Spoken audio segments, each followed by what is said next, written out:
Hello everybody, Jamie the Board Game Man, and today we're looking at the newest chapter in the Sushi Go series. It is called Sushi Go! Spin Some for Dim Sum. It's a 2 to 6 player game by Gamewright. And in this game, obviously, like a lot of other games, you're trying to get the most points. It has a similar aspects to the original Sushi Go, where sometimes you need pairs to get certain points, but you only have 12 plates to do it in. So let's head on over to the Gamers Table, where I'm going to show you how to play Sushi Go! Spin Some for Dim Sum. Alright everybody, here we are at the brand new gaming table with Sushi Go! Spin Some for Dim Sum. Alright, let's take a look. And we'll take a look at the components. So I'll go through the cast of characters in this game, and then I'll show you the setup and then how to play. So first of all, you're going to have your instruction booklet right here. You also have, well, your almost like a Lazy Susan thing that spins around. You also have the star, the squishy bun. I love the squishy bun. He's pretty cool. Got a squishy bun. You also have the cards, your plates, your chopstick tokens, and of course your menus that are right here. And that's pretty much the components of the game. Now let's go ahead and show you with this setup how you do this. Each player is going to receive a menu. All right, all the menus are exactly the same. Instead of having the like on the cards on Sushi Go, and you actually have your points on the card, it actually shows on the menu, which is great. So you'll have this in front of you the entire time. So when you're trying to remember, okay, how many do I need of each one to get points? It's not on the cards like in Sushi Go or Sushi Go Party. It's actually on your menu in front of you.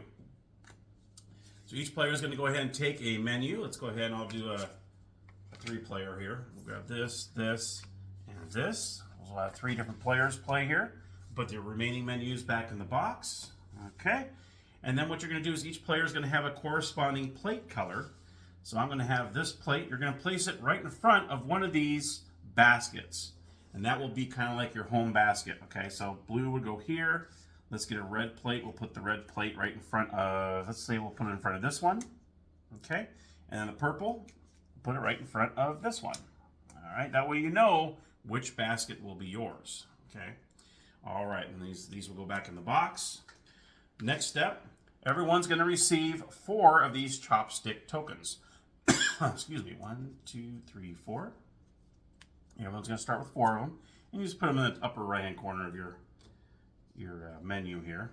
All right, I'll go over what these do in a moment. All right, put the rest of these back in the box. And then what you'll do is you're going to take all these cards that have all the different ingredients, all different, like I said, cast of characters, I like to call them. You don't have to do it exactly evenly, but just kind of do enough where you're going to separate them into 6 different, roughly the same amount. It doesn't have to be exact. Like so.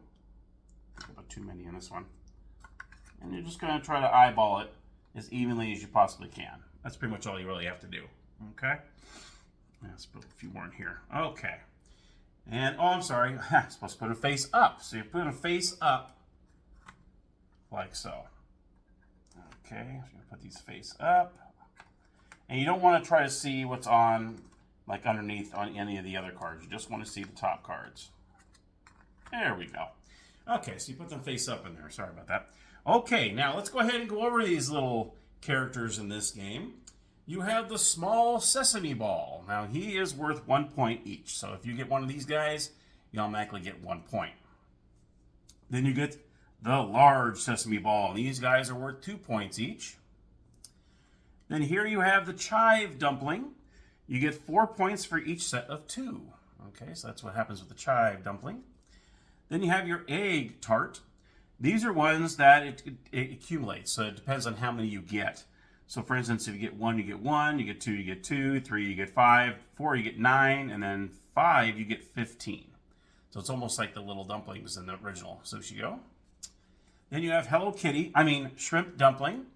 And the shrimp dumpling is 7 points for each set of 3. So each set of 3, you get 7 points. Okay. Then you get the turnip cake. You get 2 points each if you have an odd number. So that's an interesting one. So if you have an odd number, you get 2 points for each one. All right. Then you have the shumai dumpling. You get 12 points for a set of 4. Okay, so you get 4 of these, you get 12 points. Then you have the good old steamed bun. Dun, dun, dun. Now this one you get 3 points total for having the most, -3 for the fewest. So this is the pudding that you have in the original one. This is kind of sort of like that. It's not 6 points, but this is 3. And when you get, I'll go over what happens when you take one of these once we start going into this. And then you have a special plate. When you have a special plate, it shows what the ingredients are that you need to accumulate to get the points for this. Special plate means you get 4 points if you have all 4 cards on your plate. Okay, and if you get all 4, then you get the 4 points. Now, in a special circumstance, I wanted to bring this up. It's if you get a special plate with the dumplings on them, or I'm sorry, not the dumplings, the sesame balls, you can either use the small or the large. It doesn't matter. And it shows right here. It kind of has half and half. You can see that. So you can either have one of each. So you can either have the sesame ball or the large or the small. It doesn't matter, as long as you have one of them. All right, I wanted to bring that to your attention there. Okay, and there is your cast of characters. Now, the object of the game, obviously, is to get the most points after you get 12 plates. Now, you'll see on your menus, you'll see these little indentions here. That's where you're going to put your plates, all along the side of your menu until you get 12 plates, and then the game ends and you total your points. Okay, so the last person that ate dim sum is the player that goes first. Obviously, if no one's eaten, I haven't eaten dim sum in a long time, but if there's a player at the table that's had dim sum, the latest person to eat it, then, well, they get to go first. Okay, so what you're going to do is you're going to look at the basket that's in front of you and decide, do I want that? Okay, if you want that, you simply just go ahead and take it. I want this large sesame ball. I'm going to get 2 points for this one, okay? I'm going to place it in one of these indentions here, so you can see it kind of place it like so. And as you go along, you're going to go ahead and place them just like this alongside your menu. Like I said, just like this, okay? That's how you do that. All right, so I decided, I went ahead and took the large sesame ball, so I'm good. I get 2 points for him, and then it goes on to the player to my left. So in this case, it would be purple. Purple's going to decide, okay, do I want the steamy bun? This is a perfect opportunity to show you what happens when you get the steamy bun. Let's just say he decides to do it. I want the steam bun. So he picks up the steam bun card. He's going to place it right here, okay? And he also gets to take the steam bun into his or her possession. What happens when you have the steam bun, when it comes to your turn again, if you decide to use it, you're going to go ahead and place it back into the middle, and you get to spin this until you find the ingredient you want. You can spin it as many times as you want to find that ingredient. That's a special thing about the steam bun. You can turn this to however many clicks, okay? Now, so that takes care of that. He gets a steam bun over here. And then it's Red's turn. Now, Red looks over here and says, do I really want this small sesame ball? What else do I want here? Well, he looks and he goes, you know what? I'm going to go for that shumai dumpling. I'm going to go for that. Now, in order for you to move or to spin some dim sum, is you have to use one of your chopstick tokens. So what you'll do is, if he wants to, you can move it either direction. So let's say he doesn't want this. He's going to place that in the basket, and he gets to spin it 1 time, either this way or this way, either way. He's going to go for that shumai dumpling, so he does it once. He has to spend another chopstick token, puts it in there, and he gets to spin it another time. Now he gets to go ahead and take the shumai dumpling, okay? And he places it right on his plate, okay? Now everyone's had 1 turn. You're going to keep doing this. Now let's just say I decide I want to pick up that special plate. It's right in front of me. I'm going to go ahead and take it. You do get to keep that chopstick. So you put that chopstick in your possession, and I'll go ahead and take this, and now I'm going to try to go for a steam bun and 3 of these turnip cakes in order to get 4 points. So there we go. So I place that there, because that's good with a turnip cake, because I need an odd number of turnip cakes in order to get points. So that kind of works out for me, because there's 3 of them on there. Now I've got to make sure I get that.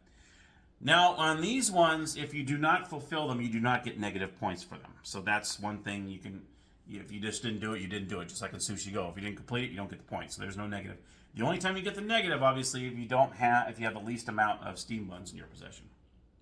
Now, say for instance, it was, let's see. Let's say it's my turn again. I'm just going to show you an example. And I decide I want that steam bun. Okay. I can either take that steam bun if it's in the middle, take it in my possession, or if another player hasn't taken it yet, I place it here and I take it from that player and now it goes in my possession. So that player didn't even get to use it because maybe he didn't use it on his next turn, or maybe he just got it and I was able to snag it. Okay, so that's something you can do as well. As long as you're in the possession of the steam bun, you can do that on your turn. You can spin this as many times and it doesn't cost you any chopsticks to move it around. Okay, you're going to keep on doing this until you get all 12 plates, and then of course you're going to add up all your score. If there is a tie, the person who has a squishy bun breaks the tie. But if nobody has a squishy bun that's sitting in the middle, then everyone shares the victory.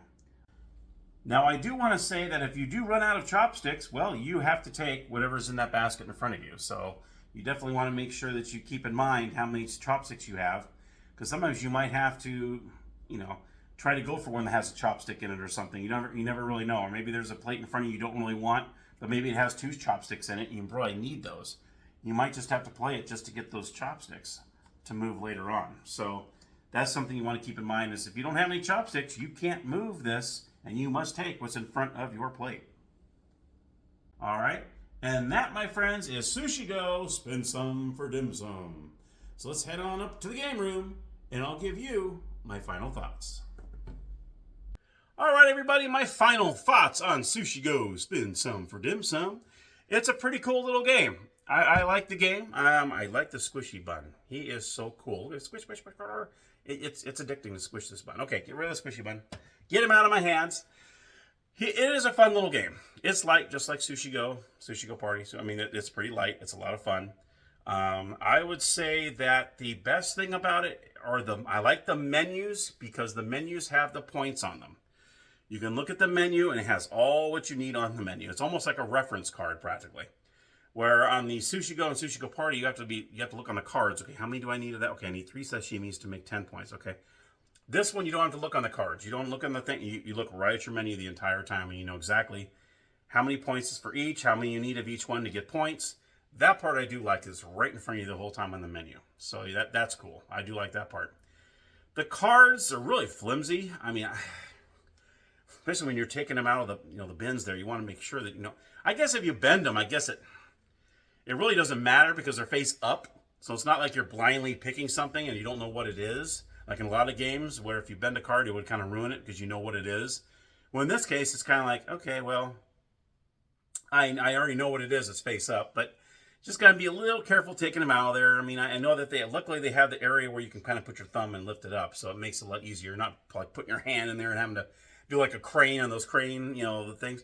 At least you can kind of, grab it from the side and take it up. So it is a lot easier, but I can see how those can bend real easily. So those are a little on the flimsy side. Menus are okay. Chopstick tokens, those are cool. I mean, you can use those to maneuver the whatever you want to call it, the Lazy Susan. I like to call it Lazy Susan. But, you turn it around. I mean, that's kind of cool. And if you pick one up, with if you need that plate and you have, 2 chopstick on, well, then you just got 2 more chopsticks in your possession. So that's what makes it kind of nice, too. But if you run out of those chopsticks, you have to take what's in front of you. So you got to be really careful and really be strategic on how you use those chopsticks, because you only get 4 to start the game. That's it. And you have 12 plates to get. And that can be tough, too, when you have 12, and then that one, I can't remember which one it is, you need 4 of them. That's a third of your menu. That's a third of your plates. So you got to make sure that's a real big risk trying to get those 4. But I believe it's 12 points if you get those 4. So and 12 points is pretty big in this game. It's pretty big. So if you can get that, you're good. But you always got to keep those steamy buns in mind too. Just like the puddings in the original. If you have the least amount, and this one it's -3, where the puddings were -6, it hurts you even more. This one's -3, so it doesn't quite hurt you as much. But in this game, when every point, when you only get 12 plates, it's it could be a big deal, that -3. It could cost you the game. I would love to play this in higher player counts. I think 4, 5, or 6. I think that thing would be spinning around. You don't know. You have your eyeball and like, okay, that's my 3rd one, that's my 4th one, I need that. Don't you take it. But everyone can see what you have in front of you. A lot of times, when I play Sushi Go, I don't even pay attention to what everybody else has, really, for the most part. Early on, I might kind of look and say, okay, you already got 2 sashimis already. If this sashimi goes to you, that's 10 points. I'll take that sashimi. But a lot of times I don't do that. I'm usually more on the offense in Sushi Go games than I am defense. So Because I always try to build my own thing. I don't really pay attention. But, sometimes if a person starts off right out the gate and it's a second round, they already got like 15 points out of the first round, you might try to play defense just a little bit, just to kind of keep them at bay and then try to get yours going. So, but anyway, this is a great little game. I would recommend it. I would say it's ranked 4th out of the whole series. Sushi Roll, definitely 1st. I love that one with the dice. Sushi Go Party are great. They're tied for 2nd and 3rd there. They're really good because they're about the same game. But Sushi Go Party has all the different, more ingredients that you can use, more things you could use. A couple of them can be a little confusing a little bit. You have to go, now, what do I need for this? You have to kind of figure it out a little bit. This one's pretty plain and simple. You get what's in front of you. If you don't want it, you throw a chopstick in there, you move it either to the left or right, you grab that, and you're off to the right, and then you go on to the next player. Okay, I get a squishy button. Okay, now I get to move it as many times as I want to get whatever I want. But you got to make sure you use it, because somebody else gets the squishy button, they can take it from you if it's not in the middle. So, and it breaks ties. So if in case there is a tie, that sticky, or this, I keep calling it the sticky bun. It's not the sticky bun, the squishy bun, whatever you want to call it. That is a tiebreaker. So if you have it in your possession, and it's a pretty close game, you might want to get it just to hang on to it to the end of the game, just in case there is a tie. You will break the tie. And of course, if there's no one has the bun, then it's sharing the victory, because there's no other way of. Maybe you can house rule. Maybe whoever has the most chopsticks is maybe the second, way of breaking a tie. Instead of just, no one has a squishy bun. Okay, everyone shares the victory. I mean, maybe you can do okay, who has the most chopsticks now is the second. They don't have that in there. Maybe that'll be a good house rule. All right, well, thank you, everybody, for watching. I hope you enjoyed the episode. I hope you don't need the instruction booklet. Hopefully I explained it well enough. It's a very simple game, very easy. And the instruction booklet is really good. They explain everything really nice and easy. It's very easy. It's pretty much just 2 pages. The front just has the, all the, just kind of has the picture of it, and then it has the 2, and then the back, it just shows all the scoring on the back, too. Just like your menu does. So you don't really need the back of the instruction booklet to have that, because it's on your menu. So, but anyway, thank you so much for watching. I hope you enjoyed it. And as always, happy gaming.